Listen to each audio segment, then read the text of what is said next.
ಲಾವಣ್ಯಗಳಿಲ್ಲ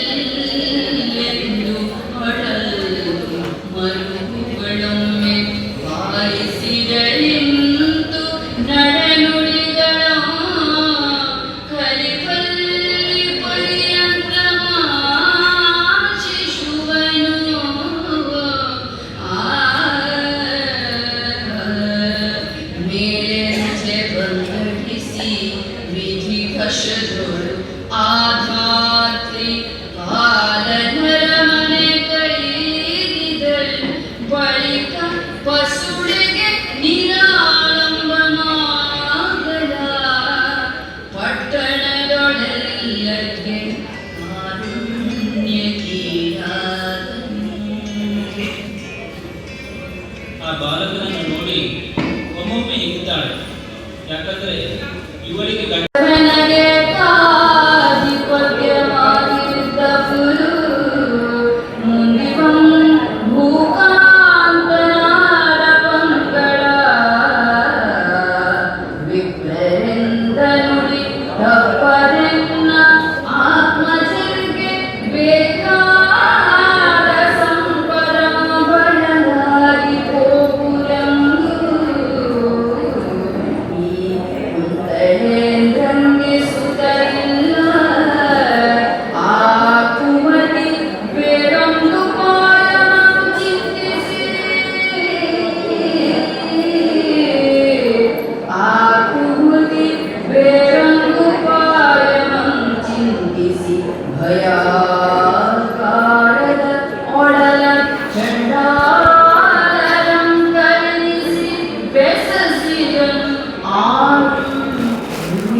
ವ್ಯಕ್ತಿಯನ್ನಾಗಿ ಮಾಡುವಾಗ ಯೋಚನೆಯನ್ನು ಇಟ್ಟುಕೊಂಡಿದ್ದರೆ ಇವನು ಇದೊಂದು ಪ್ರವೇಶ ಮಾಡಿದವ ಅಂತ ಇವನಿಗೆ ಮನಸ್ಸಿನಲ್ಲಿಯೇ ಪ್ರಶ್ನೆ ಹುಟ್ಟಿ ಇವನಿಗೆ ಒಂದು ವ್ಯವಸ್ಥೆಯನ್ನು ಸರಿಯಾಗಿ ಕಲ್ಪಿಸಬೇಕು ಅಂತ ಹೇಳಿ ಚಾಂಡಾಲರನ್ನು ಕರೀತಾರೆ.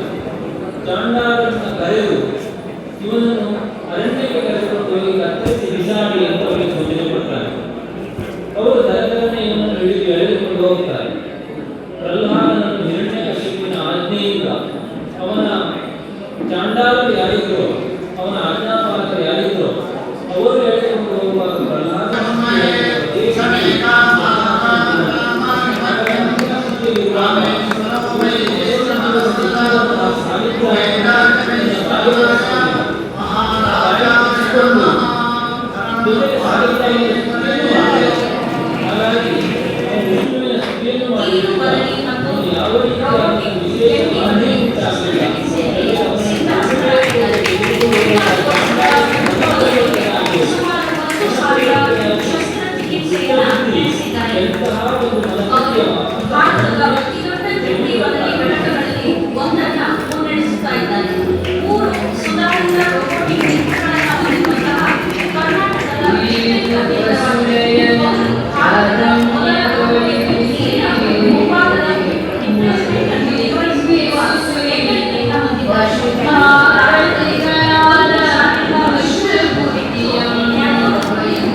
ಪೃಥ್ವಿಯ ವಾಯು ಆಕಾಶಗಳು ಕೂಡ ಅತ್ಯಂತ ದುಃಖಕ್ಕೆ ಒಳಗಾದವು. ಗಿಡ ಮರಗಳೆಲ್ಲ ದುಃಖಕ್ಕೆ ಒಳಗಾದವು. ಹಾಗೆ ಸುತ್ತಮುತ್ತ ಇರುವಂತಹ ಪ್ರಾಣಿ ಪಕ್ಷಿಗಳೆಲ್ಲ ಅತ್ಯಂತ ದುಃಖಕ್ಕೆ ಒಳಗಾದವು ಎನ್ನುವುದನ್ನು ಲಕ್ಷ್ಮೀಶ ವರ್ಣಿಸ್ತಾನೆ. ಹಾಗೆ ಅವನ ಮದುವೆಯಾದಂತಹ ಕಾಲದಲ್ಲಿ ಸೀತಾಪೇಕ್ಷೆಯಾದ ಸನ್ನಿವೇಶವನ್ನು ಇದೇ ರೀತಿಯಾಗಿ ವರ್ಣಿಸಿದ್ದಾನೆ. ಪ್ರಕೃತಿ ಎನ್ನುವಂತಹದ್ದು ಪುರುಷನ ದುಃಖಕ್ಕೆ ಹೇಗೆ ಸ್ಪಂದಿಸುತ್ತದೆ ಎನ್ನುವುದನ್ನು ಅದೇ ರೀತಿಯಾಗಿ ಇಲ್ಲೂ ಕೂಡ ಆತ ವರ್ಣಿಸಿದ್ದಾನೆ. ಹಾಗೆ ಇತ್ತ ಚಂದ್ರಾವತಿಯಿಂದ ಅಂದರೆ ಕುಂತಳದ ಒಂದು ರಾಜಧಾನಿ ಚಂದ್ರಾವತಿ, ಅಲ್ಲಿ ಕುಳಿತ ಎನ್ನುವಂಥ ಒಬ್ಬ ವ್ಯಕ್ತಿಯಿಂದ ಅವರು ಬೇಟೆಗಾಗಿ ತನ್ನವರನ್ನೆಲ್ಲ ಕೂಡಿಕೊಂಡು ದೊಡ್ಡದಾದಂತಹ ಸರಪಳಿಯಿಂದ ಕಟ್ಟಲ್ಪಟ್ಟಂತಹ ದೊಡ್ಡ ದೊಡ್ಡದಾದಂತಹ ಶ್ವಾನಗಳನ್ನು ಹಿಡಿದು ಒಬ್ಬಡಿತ ಅಡವಿಯತ್ತ ಬರ್ತಾ ಇದ್ದ. ಅಲ್ಲಿ ಅವ ಬರುವಿಕೆ ಹೇಗಿತ್ತು ಅಂತ ಕೇಳಿದರೆ ಅನೇಕ ದೊಡ್ಡದಾದಂತಹ ದಂಡಿನ ಒಟ್ಟಿಗೆ ಅವ ಬರುವಾಗ ಮುಂಭಾಗದಲ್ಲಿ ಒಂದು ಜಿಂಕೆ ಓಡ್ತಾ ಹರಿಣ ಅಂತ ಹೆಸರು ಕರೆಯುವುದು ಸಂಸ್ಕೃತದಲ್ಲಿ. ಆ ಹರಿಣವನ್ನು ಬೆಂಬಲಿಸಿ ಅವ ಬರ್ತಾನೆ. ಹರಿಣ ಬೆಂಬತ್ತಿ ಬರಲು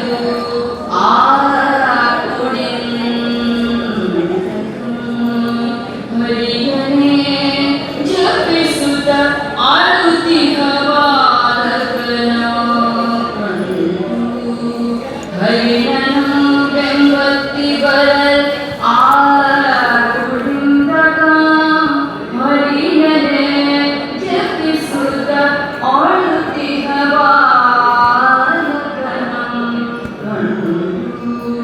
ಹರಿಯನಲ್ಲಿಯೇ ನಿಲ್ಲಿಸಿ ನೋಡಿ ನಿಜ ಶಿರವನರಾಡಿದ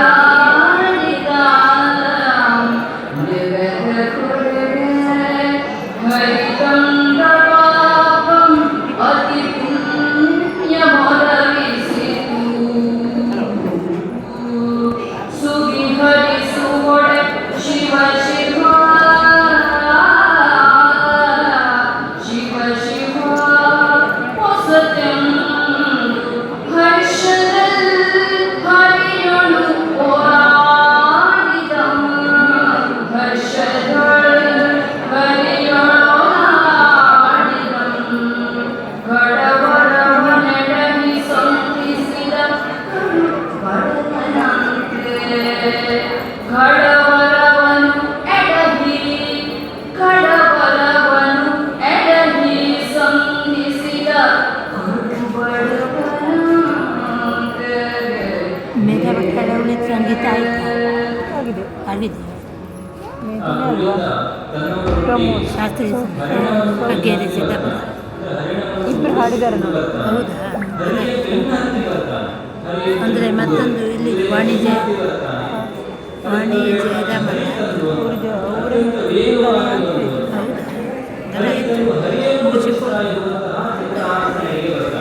ಹಾಗಾಗಿ ಹರಿ ಎನ್ನುವಂತಹ ನಮಗೆ 4 ಬಾರಿ ಕವಿ ಬಳಸಿದ್ದಾನೆ. ಹಾಗೆ ಬಂದು ಆ ಕೂಗ್ತಾ ಇರುವಂತಹ ಮಗುವನ್ನು ನೋಡಿ ತಾನು ಎತ್ತಿಕೊಳ್ತಾನೆ. ಎತ್ತಿಕೊಂಡು ನಿಜವಾದ ಚಿತ್ರೋತ್ಸವವನ್ನು ತಾನು ಅನುಭವಿಸ್ತಾನೆ. ಅವನಿಗೂ ಮಕ್ಕಳಿರಲಿಲ್ಲ. ಅವನು ಕಂಡು ದುಃಖಿಸ್ತಾ ಇರುವಾಗ ದುಃಖಿಸ್ತಾ ಇರುವಾಗ ಅದನ್ನೆಲ್ಲ ವರೆಸಿ ಅವನನ್ನು ಸಾಂತ್ವನಗೊಳಿಸಿ ತನ್ನವರಿಗೆಲ್ಲ ಹೇಳಿಕೊಳ್ಳಬೇಕಾದಂತಹ ಒಂದು ರಾಜ್ಯವನ್ನು ಕರೆದುಕೊಂಡು ಹೋಗ್ತಾನೆ. ಹೋಗಿ ತನ್ನದಾದ ನಡೆದು ಹೇಳ್ತಾನೆ, ಇವತ್ತು ನಿನ್ನ ಹಾಗಾಗಿ ಅವರಿಬ್ಬರು ಕೂಡ ಸಂತೋಷದಲ್ಲಿ ಬೇರೆ ರೀತಿಯ ಹೇಳ್ತಾರೆ. ಚಂದ್ರಹಾಸವಾಗಿ ಅಂತ ಅವರಿಗೆ ಹೆಸರಿಟ್ಟು ಅಂತ ಕಾಣುವುದಿಲ್ಲ, ದೀಪ ಬರ್ತದೆ ಅದಕ್ಕೆ ವಿಡಿಯೋ ಮಾಡೋದಿಲ್ಲ. ಚಂದ್ರನಂತೆ ನಗವಾಡ್ತಾ ಅರ್ಥ ಆಮೇಲೆ ಹಚ್ಚಿ ಬಿಡ್ತಾರೆ. ಅದೇ ರೀತಿಯಾಗಿ ನಮ್ಮನ್ನು ನೋಡಿದಾಗಲೂ ನಮಗೆ ಅಷ್ಟು ಸಂತೋಷ ಆನಂದ ಉಂಟಾಗ್ತದೆ ಎನ್ನುವುದರ ಅರ್ಥ. ಆದರೆ ಯಾರೆಲ್ಲ ಸಾಹಿತ್ಯವನ್ನು ನೆನೆದು ಪೂಜಿಸುವುದಿದೋ ಅವರನ್ನು ನೋಡಿ ನಗುತ್ತಾ ಇರುವಂತಹ ವ್ಯಕ್ತಿ ಅಂತ ಅರ್ಥವನ್ನು.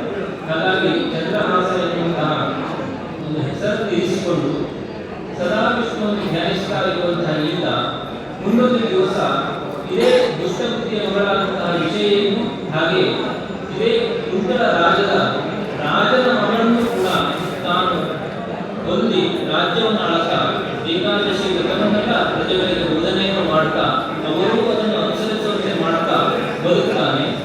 ಅದಕ್ಕೆ ಮುಂದೊಂದು ಶ್ಲೋಕದಲ್ಲಿ ಒಂದು ವಿಶೇಷವಾದಂತಹ ಶಬ್ದವನ್ನು ಬಳಸಿದ್ದಾನೆ. ಸದಾ ನ ಭೋಗ ಸದಾ ನಭೋಗ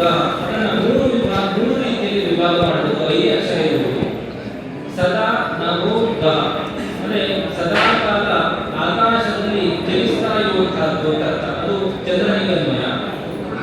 ಸದಾ ನ ಭೋಗ, ಯಾವತ್ತೂ ಭೋಗದಲ್ಲೇ ನಿಂತುಕೊಂಡು ಇರುವಂತಹ ರಾಜನಲ್ಲ ಎನ್ನುವಂತ ಚಂದ್ರಾಸನಿಗೆ ಅನ್ವಯ. ಇನ್ನೊಂದು ಸ ದಾನ ಭೋಗ, ದಾನವನ್ನು ಮಾಡ್ತಾನೆ, ಭೋಗವನ್ನು ಅನುಭವಿಸ್ತಾನೆ.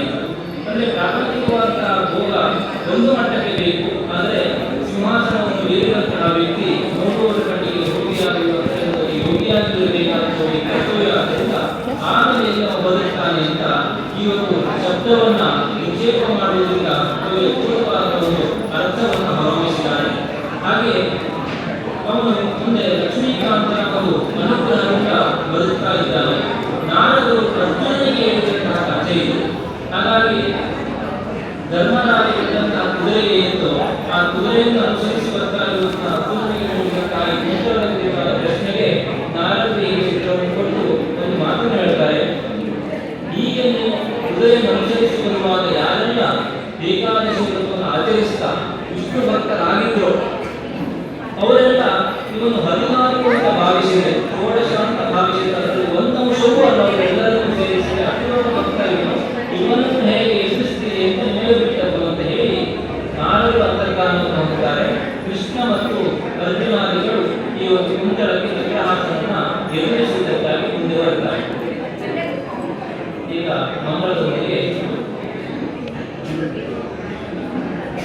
ಪೂರ್ವ ನಿರ್ಧಾರಿತವಾದಂತಹ ವಾಚನಕಾರರು ಬರದೇ ಇರುವ ಸಂದರ್ಭದಲ್ಲಿ ನಮಗೆ ಆಪರ್ ಭಾನುವಾರ ಡಾಕ್ಟರ್ ಶಿವರಾಮ್ ಭಾಗವತ್ ಅವರು ತುಂಬ ಸುಂದರವಾಗಿ ವ್ಯಾಖ್ಯಾನವನ್ನು ಮಾಡಿದ್ದಾರೆ.